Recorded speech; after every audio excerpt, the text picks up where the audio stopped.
Hello, I am Martin Packer. I am the author of Child Development, Understanding a Cultural Perspective. This textbook is based on my own experience teaching courses in child development for many years.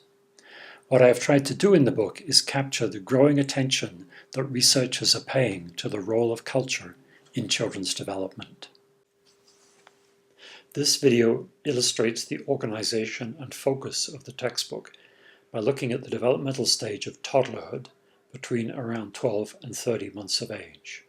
Some textbooks follow Piaget in presenting the period from birth to 2.5 years as a single stage, the sensorimotor stage. I follow Vygotsky, who argued that there is a transition at around 12 months of age, when the infant begins to walk, and so becomes literally a toddler. A toddler is certainly still building a sensorimotor understanding of the world, but this understanding is qualitatively different from the first year because of the new ability to move around the world. There is striking variation across the world in the age at which the transition occurs between infancy and toddlerhood. These figures from the World Health Organization show that walking alone can occur as early as 8 months or as late as 18 months. Becoming able to walk is not just a result of biological maturation, of getting bigger and stronger. It also depends on caregivers, whether they encourage a child's first steps or discourage them because they live in a dangerous setting and they don't want their child to wander off. There are 3 aspects to this transition: taking the first steps, uttering the first recognizable words of the family's language, and the first signs of forming an emotional attachment with caregivers. These 3 add up to a biological differentiation between the infant and caregivers. Now she can move independently and explore whatever catches her interest. Becoming able to walk transforms her relation to the world, and she becomes aware of her own agency. However, she explores in an impulsive way. For the toddler, the world is now composed of irresistible invitations, which can lead her into trouble. Caregivers have to pay special attention. Caring at this age can be viewed in terms of an attachment relationship, and there are very interesting questions about the various patterns of attachment and the variation in these patterns across cultures. There are also important brain developments during these years. The human brain grows a great deal in the childhood years, and this contributes to humans' unique flexibility and plasticity.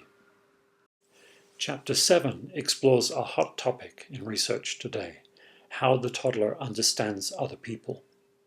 She recognizes and participates in a simple way in the customs of her family. At the same time, she now recognizes other people's intentions in action, the goals that are visible in what someone is doing. For example, the toddler starts to understand that the person in this picture is trying to open the window.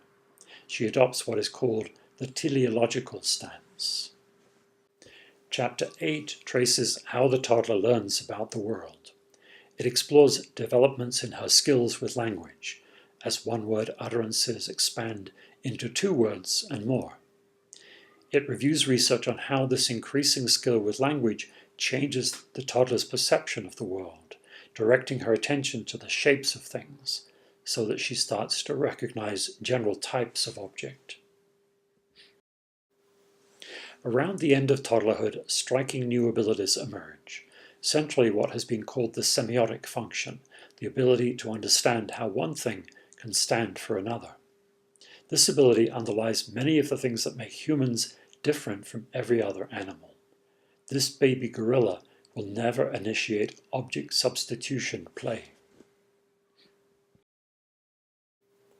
As the toddler comes to grasp that things stand for other things, she begins to draw and paint, producing her own material representations. She starts to understand that marks on paper, drawings and pictures, represent things in the world. Models, too, such as dolls and dollhouses, represent things other than themselves. This semiotic ability enables humans to communicate using drawings, maps, and diagrams. It also underlies our ability to imagine, and our ability to live and work together within societal institutions, in which one thing counts as another. Each developmental stage is treated in the book in a similar way. One chapter describes how the child's relationship to the world changes after a developmental transition. The next chapter describes how the child's abilities grow and how this leads to the next transition. Cognition, emotion, and social relations are woven together in each chapter, just as they are woven together in real life.